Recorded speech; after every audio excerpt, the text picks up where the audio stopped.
Bonjour à tous et bienvenue à votre rendez-vous hebdomadaire qui vous permet d'explorer, de découvrir et de partager toutes les informations du cinéma d'ici et d'ailleurs. Je suis Emma Amichia, votre guide pour ce voyage fantastique. Nous commençons aujourd'hui en vous plongeant dans les événements marquants de la semaine écoulée.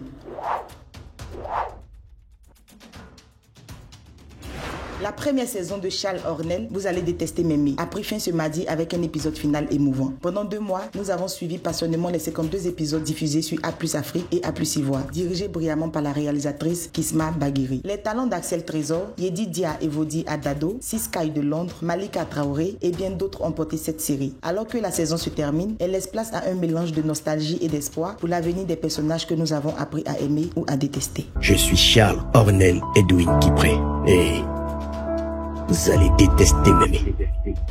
Les cinéphiles africains ont de quoi se réjouir car le réalisateur ivoirien Frank Focus leur offre un cadeau de Noël exceptionnel avec son nouveau film Opa Noël. Mené par la légende du cinéma Gao Michel et accompagné de talents comme Landry Nyamba, Karan et Petit Mogor, ce film promet une expérience cinématographique remarquable. La sortie est prévue pour le 24 décembre, date à laquelle les salles de cinéma accueilleront ce film très attendu. Avec une distribution impressionnante et une histoire fascinante, Opa Noël s'annonce comme un événement cinématographique mémorable qui saura séduire et inspirer le public pendant les fêtes et au-delà. La 3e édition du festival Abidjan Ciné Scratch est lancée avec enthousiasme. Cette année, l'objectif ambitieux est de former plus de 1000 femmes dans le domaine du cinéma, de la photographie, de la musique et du développement personnel. Cinéastes, producteurs, réalisateurs, scénaristes et passionnés sont invités à participer et à soumettre leurs œuvres pour cette édition prometteuse en créativité et en inspiration. Le festival vise à célébrer le talent africain et à mettre en avant les projets novateurs et impactants. Que vous souhaitiez réserver un stand, obtenir une accréditation presse ou contribuer en tant que bénévole, votre participation est essentielle pour faire de cet événement un succès retentissant.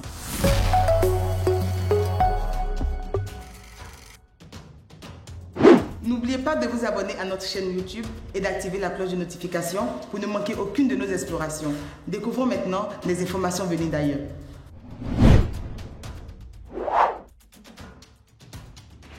La semaine dernière, un petit truc en plus a attiré 705 000 spectateurs supplémentaires dans les salles de cinéma, consolidant ainsi sa position dominante au box-office français pour sa 7e semaine consécutive à l'affiche. Le film d'actu totalise maintenant 7,3 millions d'entrées, dépassant des succès comme Top Gun Maverick. Il se classe parmi les 4 films les plus regardés depuis la fin de la pandémie et devrait bientôt surpasser Spider-Man No Way Home, 7,4 millions d'entrées, et Super Mario Bros. Le film, 7,4 millions d'entrées. Cependant, atteindre les 14 millions d'entrées d'Avatar, La Voix de l'eau, semble être un objectif plus difficile. Actuellement, un petit truc en plus occupe la 78e place parmi les grands succès de l'histoire du box-office français et est le 35e film français le plus vu de tous les temps en France. Cette semaine a été marquée par un démarrage explosif au box-office américain avec Vice Versa, qui a amassé 155 millions de dollars dès sa première semaine, reléguant Bad Boys Ride or Die à la 2e place avec des revenus en baisse de 33 millions de dollars pour sa 2e semaine. En 3e position, La Planète des Singes a réussi à se renouveler avec une recette de 5,2 millions de dollars pour sa 6e semaine. Le film, un petit truc en plus, continue de dominer le box-office français avec 705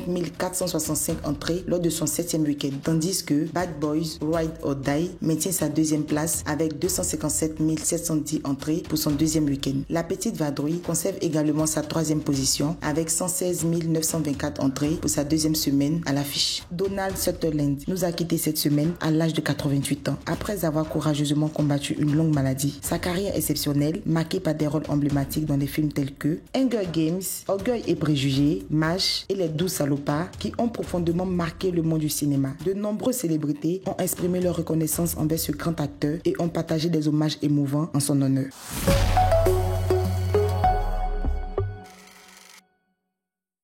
Passons à une autre section où nous partageons les événements et nouvelles du 7e art africain.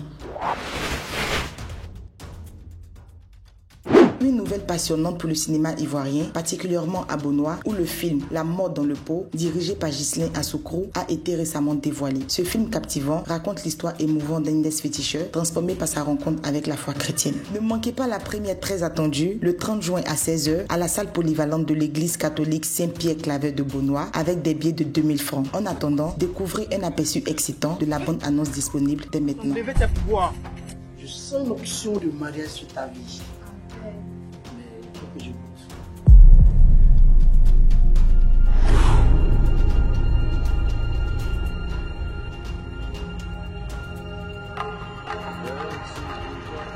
Toi, je suis revenu te mettre en garde.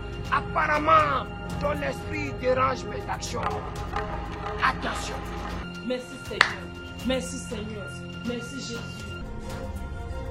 Quand ta couleur donne, va comment? La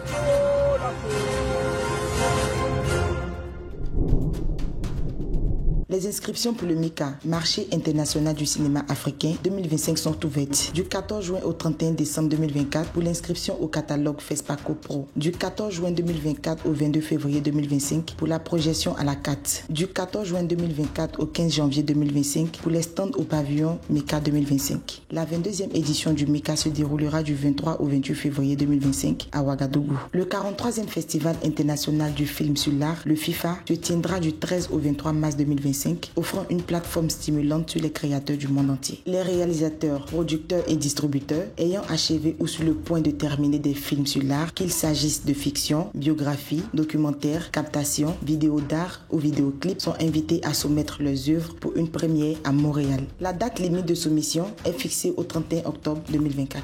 La 3e édition du Festival international du film Espoir Guinée se déroulera du 22 au 25 novembre à la place Mirador Palace de Conakry, avec pour thème inspirant le rôle du cinéma dans la promotion de la paix, de l'éducation des enfants, la protection des droits de l'homme, la lutte contre les violences faites aux femmes et l'immigration clandestine dans un environnement propice au développement.